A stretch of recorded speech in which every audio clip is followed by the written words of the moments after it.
Hello friends, मैं आदर्श एक बार फिर से स्वागत करता हूं आप सभी का आपके अपने चैनल दोस्ती क्लासेस पर। जैसा कि आप सभी जानते हैं कि दोस्ती क्लासेस इन दिनों आप सभी के लिए अग्निवीर स्पेशल क्लास की सीरीज़ डेली सुबह 11:30 बजे लेकर आता है, जिसका ये 25वां पार्ट है। इससे पहले भी हमने 24 पार्ट करा रखे हैं। अगर आपने वो वीडियोज़ नहीं देखी हैं तो आप प्लेलिस्ट में जाकर चेक कर सकते हैं, जिसका लिंक मैंने डिस्क्रिप्शन बॉक्स में दे दिया है। तो चलिए ज़्यादा टाइम वेस्ट नहीं करेंगे हम सभी और स्टार्ट करते हैं आज का अपना वीडियो। और आपका पहला क्वेश्चन है, इतिहास के जनक किसे कहा जाता है? आपके ऑप्शंस हैं ए मानेथो, बी चाणक्य, सी हेरोडेटस या फिर डी कल्हड़। तो इसमें आपका जो सही जवाब है वो है ऑप्शन नंबर सी, यानी कि हेरोडेटस। ठीक, इतिहास के जनक हेरोडेटस को कहा जाता है। आपका दूसरा क्वेश्चन है, सिंध का नखलिस्तान किस पुरातत्व स्थल को कहा जाता है? आपके ऑप्शंस हैं ए हड़प्पा, बी लोथल, सी मोहनजोदड़ो या फिर डी सूतकंगेदोर। तो इसमें आपका जो सही जवाब है वो है ऑप्शन नंबर सी, यानी कि मोहनजोदड़ो। ठीक, सिंध का जो नखलिस्तान है वो मोहनजोदड़ो को कहा जाता है। आपका तीसरा क्वेश्चन है, किस फसल का ज्ञान वैदिक सभ्यता को नहीं था? मतलब वैदिक जो लोग थे उनको किस फसल का ज्ञान नहीं हुआ करता था? आपके ऑप्शंस हैं ए चावल, बी गेहूं, सी जौ या फिर डी तंबाकू। तो इसमें आपका जो सही जवाब है वो है ऑप्शन नंबर डी, यानी कि तंबाकू। दोस्तों, अगर आपसे इसमें से कोई क्वेश्चन बन रहा हो तो उसे प्लीज़ कमेंट कीजिएगा, जिससे कि वो क्वेश्चन आपके माइंड में सेट हो जाए। ओके। आपका चौथा क्वेश्चन है, कुतुब मीनार कहाँ स्थित है? आई होप आप लोग इसका आंसर दे देंगे आसानी से। तो आपका जो सही जवाब है वो है ऑप्शन नंबर पहला, यानी मतलब कि दिल्ली। ठीक, कुतुब मीनार कहाँ पर है? दिल्ली में है, और लाल किला भी दिल्ली में ही है। आपका पांचवा क्वेश्चन है, मगध की प्रथम राजधानी कहाँ थी? आपके ऑप्शंस हैं ए गिरिब्रिज, बी वैशाली, सी पाटलिपुत्र या फिर डी चंपा। तो आपका जो सही जवाब है वो है गिरिव्रज। ठीक, यानी कि ऑप्शन नंबर ए, मगध की प्रथम राजधानी गिरिव्रज थी। दोस्तों, ये जो पाटलिपुत्र है ये पटना का पुराना नाम है। क्या है? पटना का पुराना नाम है।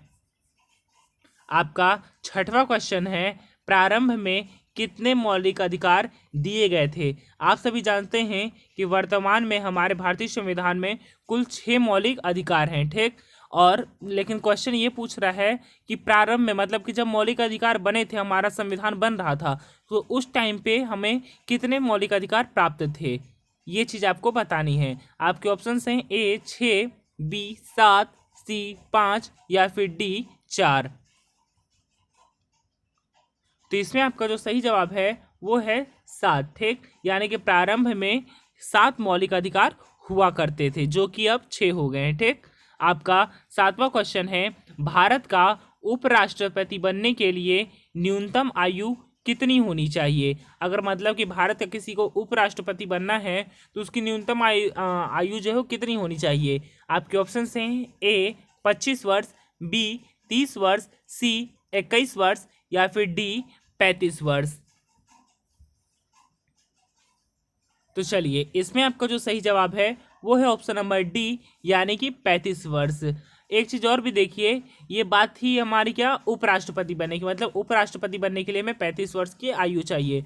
अगर बात की जाए राष्ट्रपति के लिए, किसके? प्रेसिडेंट ऑफ इंडिया के लिए, तो उसके लिए भी हमें 35 वर्ष की आयु ही चाहिए। ठीक ना।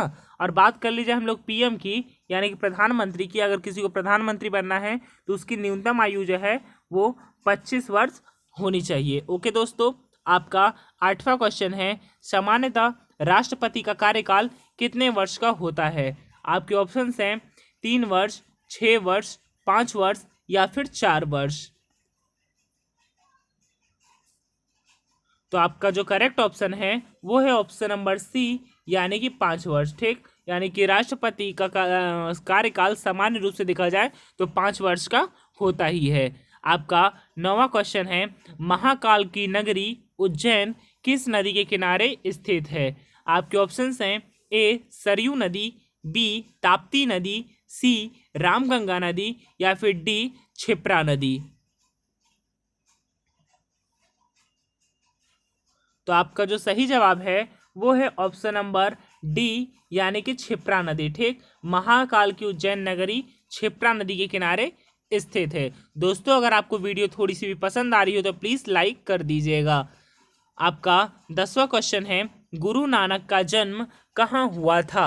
आपके ऑप्शंस हैं ए गुरुदासपुर, बी अमृतसर, सी लाहौर या फिर डी तलवंडी। तो इसमें जो आपका सही जवाब है वो है तलवंडी, यानी कि option number D, Guru Nanak का जन्म तलवंडी में हुआ था। दोस्तों ऐसे करके हमारे अग्निवीर स्पेशल क्लास के 10 क्वेश्चन पूरे होते हैं। हम कल फिर मिलेंगे 11:30 बजे अग्निवीर स्पेशल क्लास के साथ। और आपको बता देना चाहता हूँ कि जो हमारी जीके क्लास 12:30 बजे लगा करती थी उसकी टाइमिंग अब 4 बजे हो गई है। ओके, अगर आप चैनल पे नए हैं तो चैनल को प्लीज़ सब्सक्राइब कर दीजिएगा, जिससे कि डेली की जीके की रोज मतलब कि जो डेली हमारी जीके की क्लास लगती है वो वीडियोस आपके तक पहुंच सके। ओके, तो हम कल फिर मिलेंगे 11:30 बजे, तब तक के लिए धन्यवाद।